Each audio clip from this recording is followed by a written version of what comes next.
Halo, berjumpa kembali dalam serial Akuntansi Dasar. Pada kesempatan kali ini, saya akan menjelaskan mengenai akuntansi untuk usaha dagang, khususnya berkaitan dengan transaksinya, laporan laba ruginya, dan hal-hal penting lain yang terkait dengan transaksi usaha dagang.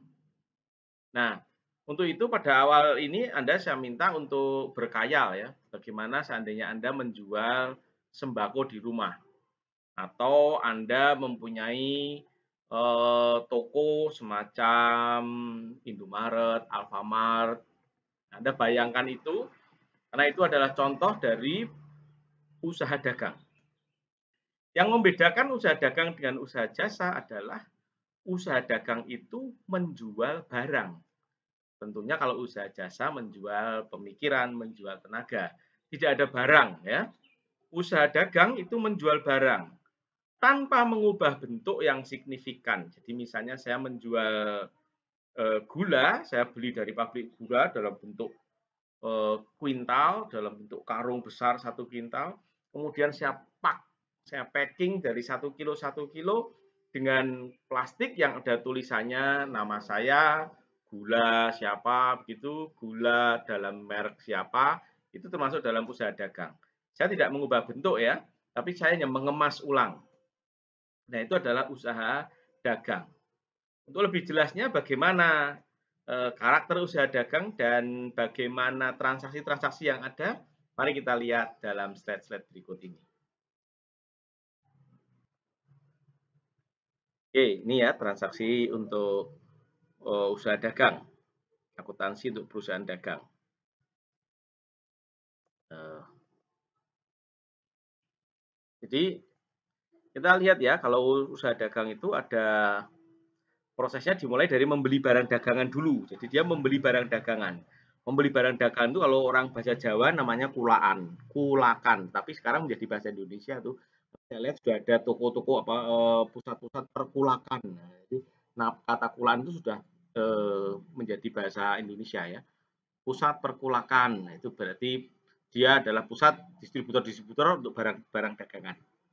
Nah, misalnya Anda mempunyai toko semacam ini, tentunya Anda mulai dengan pergi untuk beli barang dagangan, beli barang dagangan atau kulaan. Kemudian setelah sampai barangnya dikemas. Dikemas lalu dijual. Diecer ya, dieceran. Setelah dijual, kemudian kalau penjualannya ada dua ya, ada tunai, ya selesai. Tapi kalau penjualannya ada yang secara kredit, maka akan ada proses penagihan. Setelah menagih, baru terima uang. Terima uang, uangnya dibelikan lagi barang dagangan terus, begitu terus berputar. Di inti ini adalah kegiatan operasi dari sebuah toko ya, sebuah barang usaha dagang. Nah, kalau kita lihat, maka kan ada bedanya nih pendapat usaha jasa dan usaha dagang. Kalau usaha jasa tidak ada barang dagangan, sehingga dia laporan laba ruginya hanya pendapatan jasa dikurangi beban operasi, beban listrik, beban gaji misalnya, ketemu laba bersih. Tapi kalau usaha dagang ada penjualan dikurangi dengan harga pokok penjualan. Harga pokok penjualan itu tadi barang yang Anda beli, barang dagangan yang Anda beli, saya beli gula tadi, saya packing, kemudian saya jual. Nah, nilai barang yang saya jual, nilai belinya termasuk ditambah dikurangi dengan ongkos-ongkos lain, itu namanya harga pokok penjualan. Ini mengurangi ketemunya laba kotor.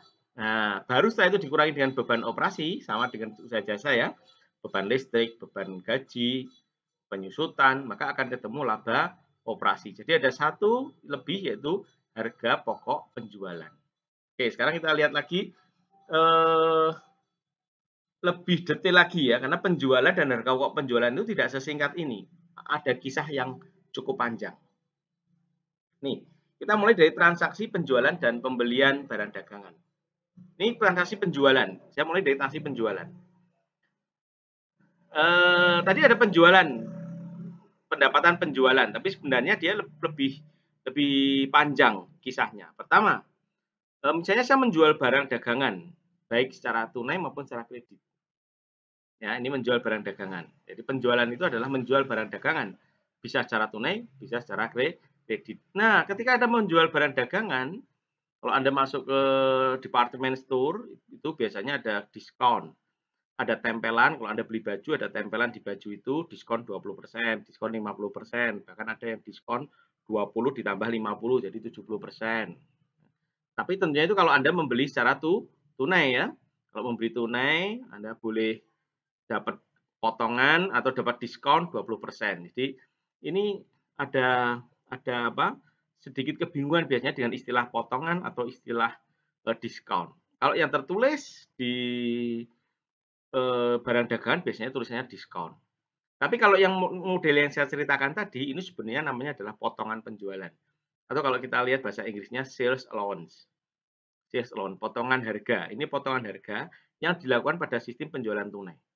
Ya, kalau Anda membayar tunai, maka akan saya beri potongan atau saya beri diskon 50% misalnya. Itu sales allowance.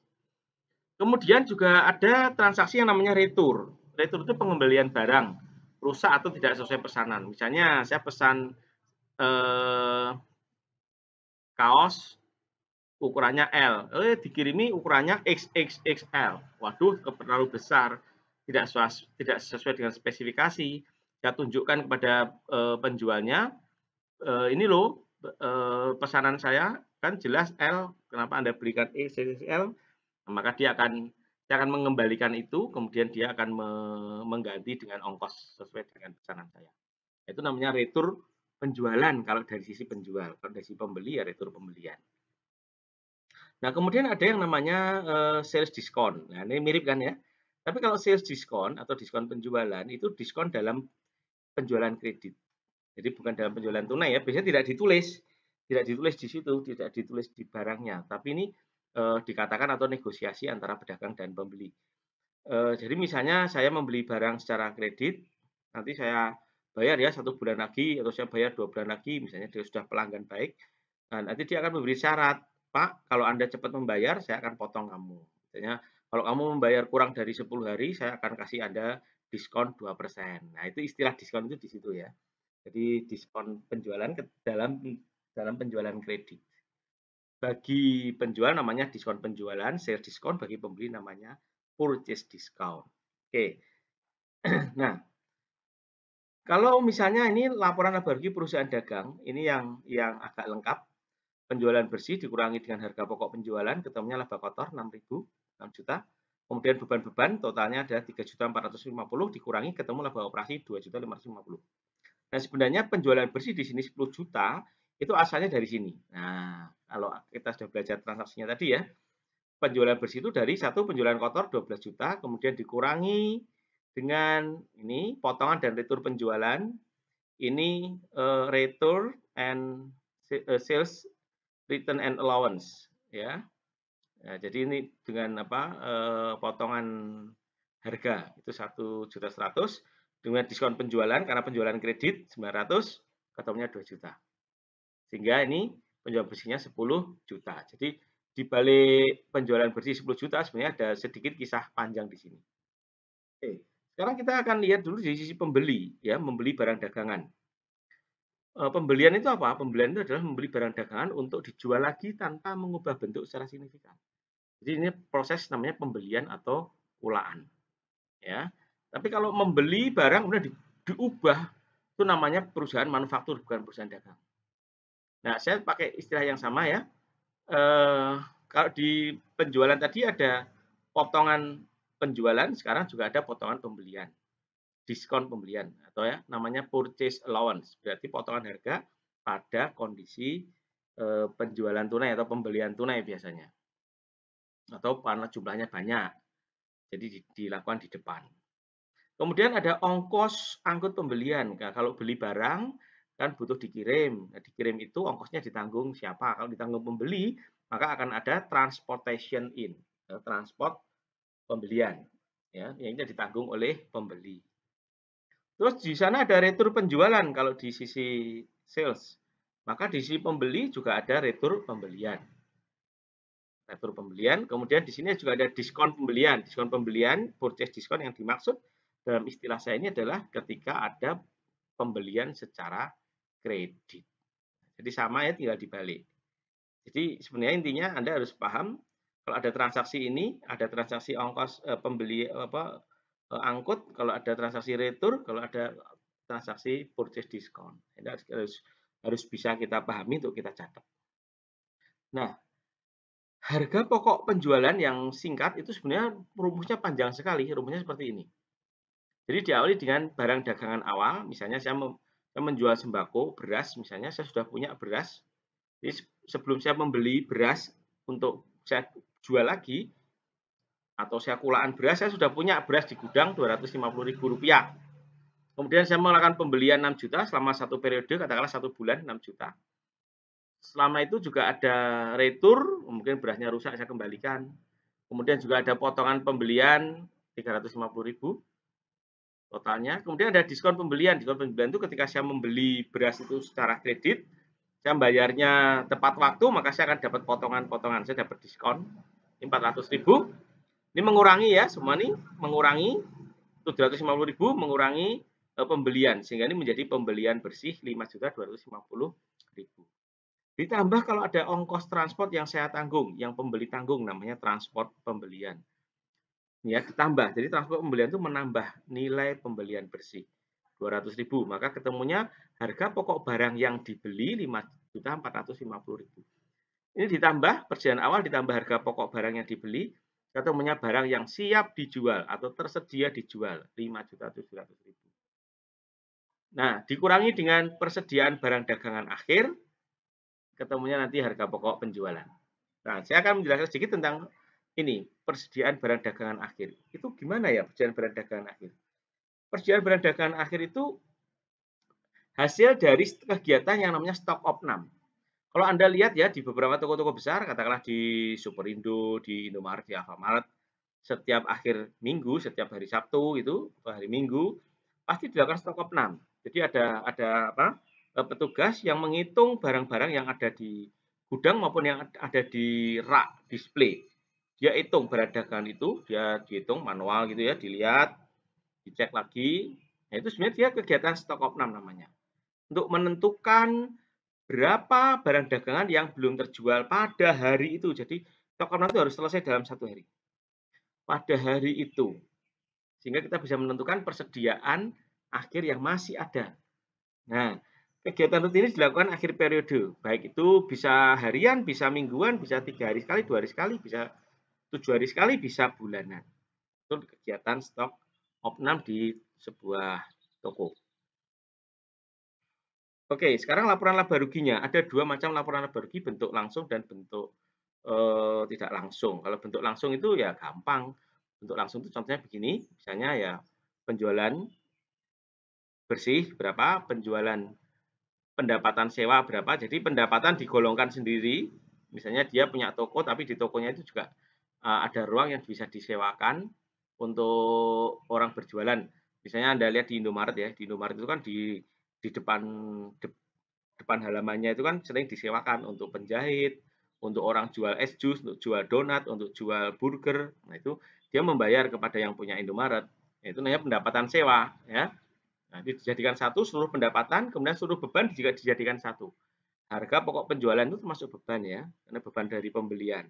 Harga pokok penjualan, beban-beban penjualan, beban administrasi dijadikan satu, ketemu total beban.